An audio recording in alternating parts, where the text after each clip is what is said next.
Flora and Ulysses, Chapter 46, Gianter. Ulysses is flying through the air. He flew because he was a superhero, and he was coming to the rescue. He was cheering up Flora. William Spiver said that the universe was expanding. Ulysses thinks, that means there will be more of everything.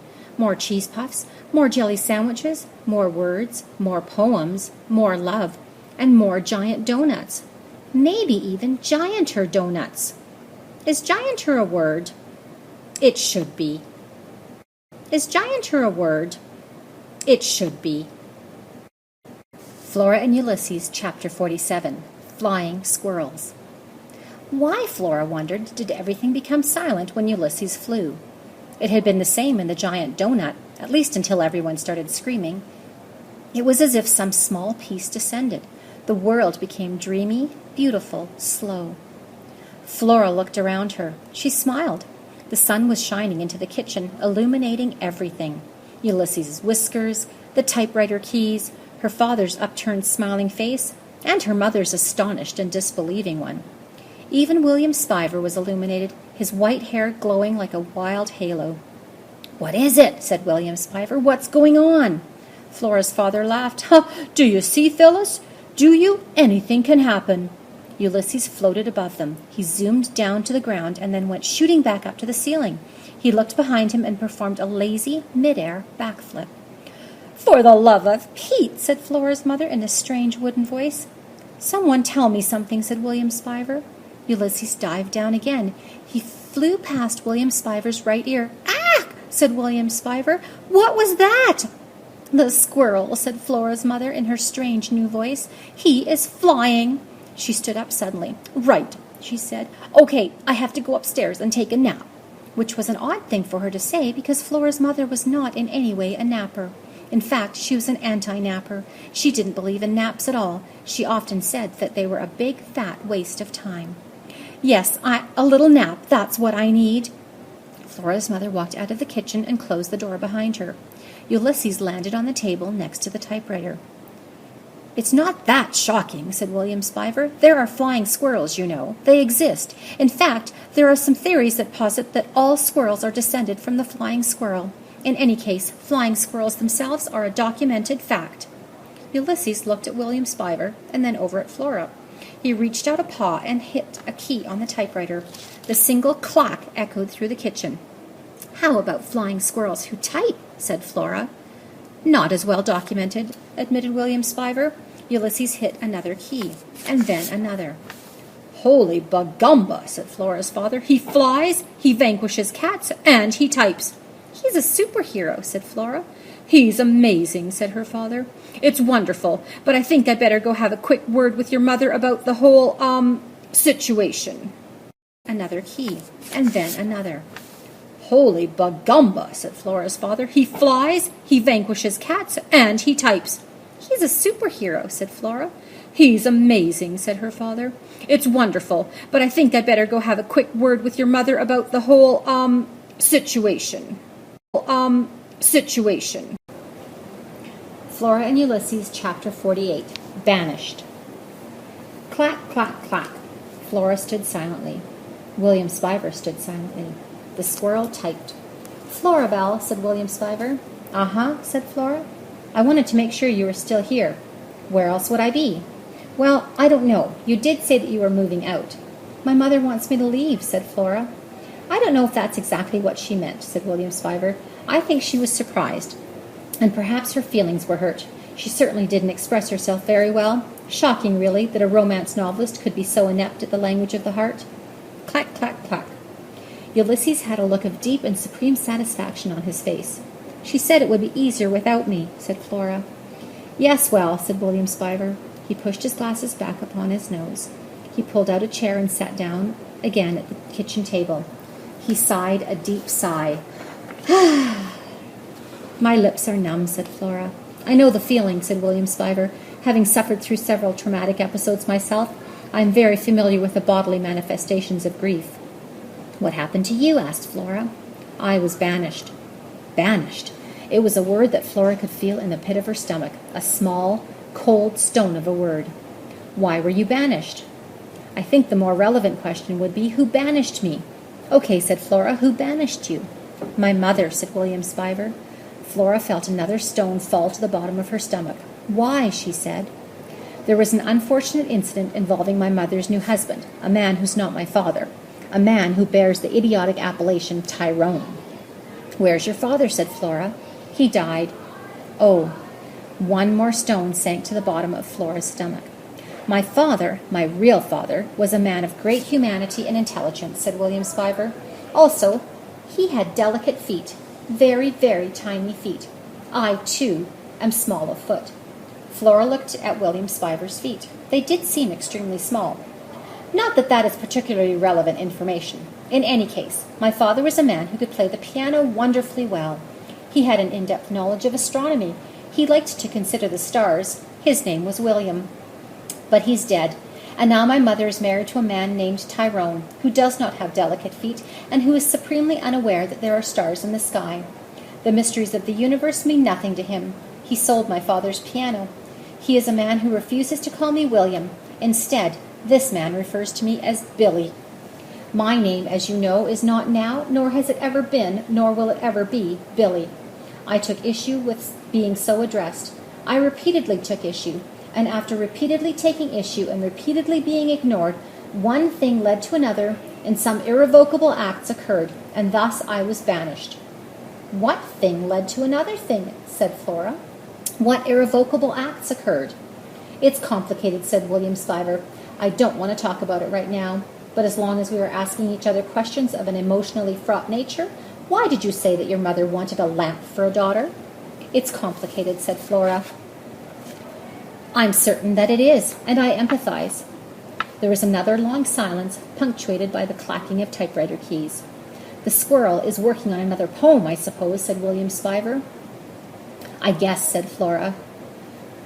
"It sounds like a long one, epic in nature. What in the world would a squirrel have to write about at such length?" "A lot happened today," said Flora.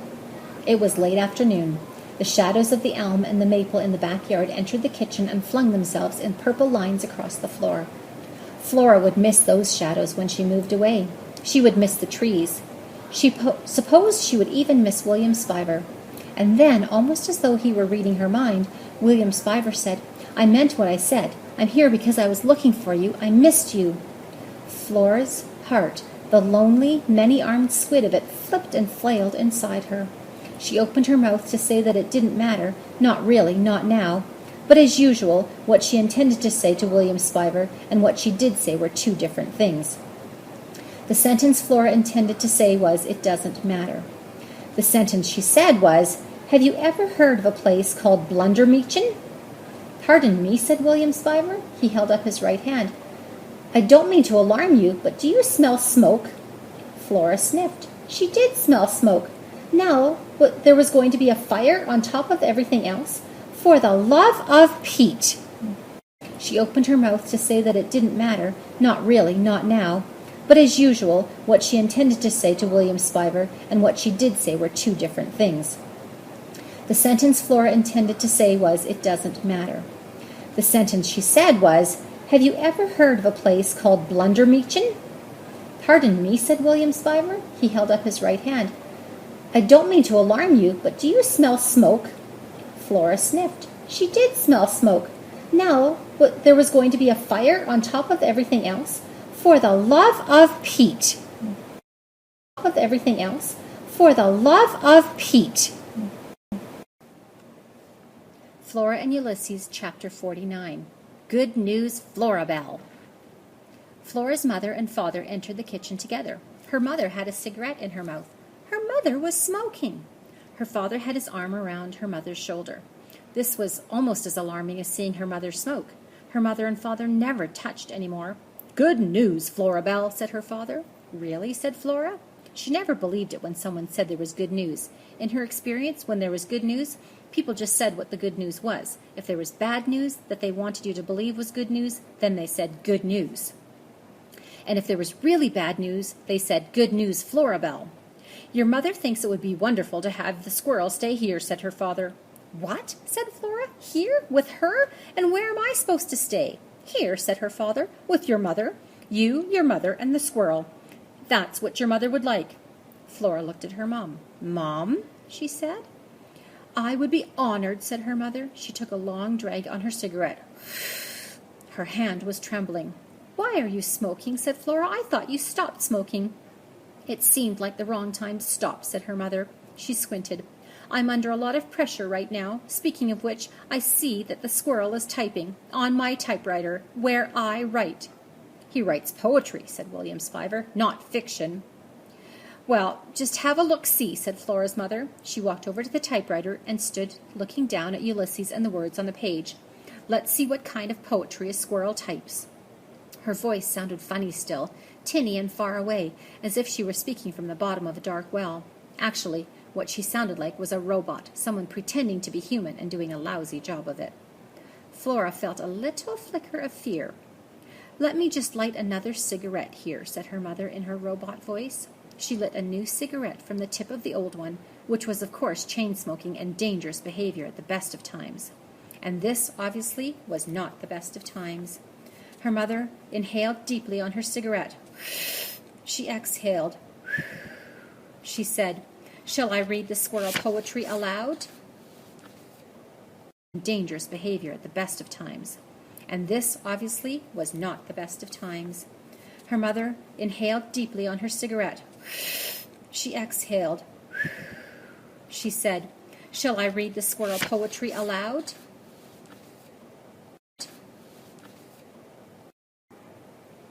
Flora and Ulysses, Chapter 50, an incomplete list.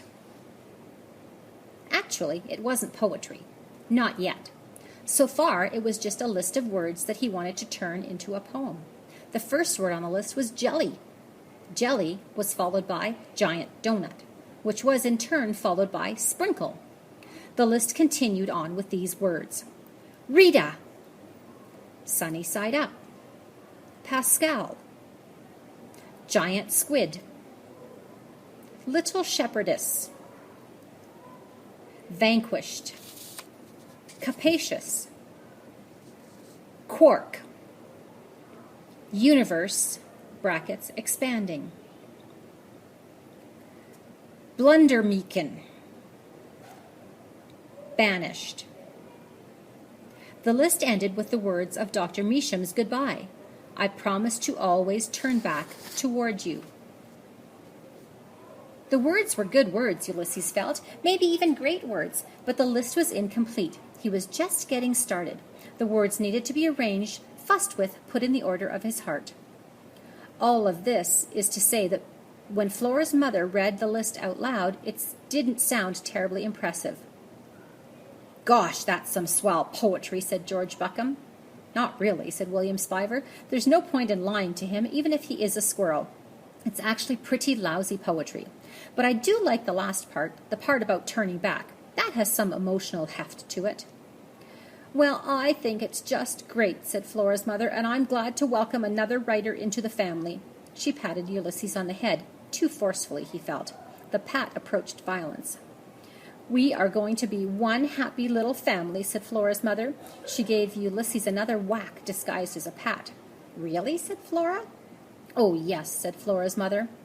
There was a knock at the back door. "Yoo-hoo!" someone called out. "Tooty!" thought Ulysses. "Tooty," said Flora. "Mrs. Tickham," said Flora's mother, "do come in. We were just reading some words that the squirrel typed. Ha ha! We were reading some squirrel poetry." "William," said Tooty, "I've been calling and calling you." "I didn't hear you." "Well, I must admit I wasn't calling very loudly," said Tooty. "What did Ulysses type?" Flora's mother read the list of words again. Tooty put her hand over her heart and said, "Oh, those last lines are beautiful, heartbreaking."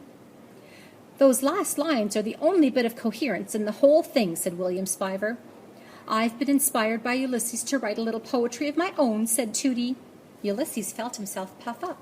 He had inspired Tooty. He turned and sniffed his tail. "I'd like to read your poetry, Tooty," said Flora. "Well, we should have a poetry reading at some time. I'm sure Ulysses would enjoy that." The squirrel nodded. Yes, he would enjoy that. He would also enjoy a bite to eat. Dr. Meacham's jelly sandwiches had been wonderful, but that was a long time ago. He would like to eat, and he would like for Tooty to read poetry to him, and he would like to work on his own poem. Also, he would like for Flora's mother to quit pounding him on the head, which she was doing again now. "William," said Tooty, "your mother called for you." "Did she?" said William Spiver. His voice was squeaky with hope. "Really? Did she ask for me to come home?" "Unfortunately not," said Tooty, "but it's dinner time. Come home with me and eat something." Home, thought Ulysses. That's a good word. And dinner is a good word, too. He turned back to the typewriter, and he searched for the H. Him on the head, which she was doing again now. "William," said Tooty, "your mother called for you." "Did she?" said William Spiver. His voice was squeaky with hope. "Really? Did she ask for me to come home?" "Unfortunately not," said Tooty, "but it's dinner time. Come home with me and eat something." Home, thought Ulysses. That's a good word. And dinner is a good word, too. He turned back to the typewriter, and he searched for the H. And he searched for the H.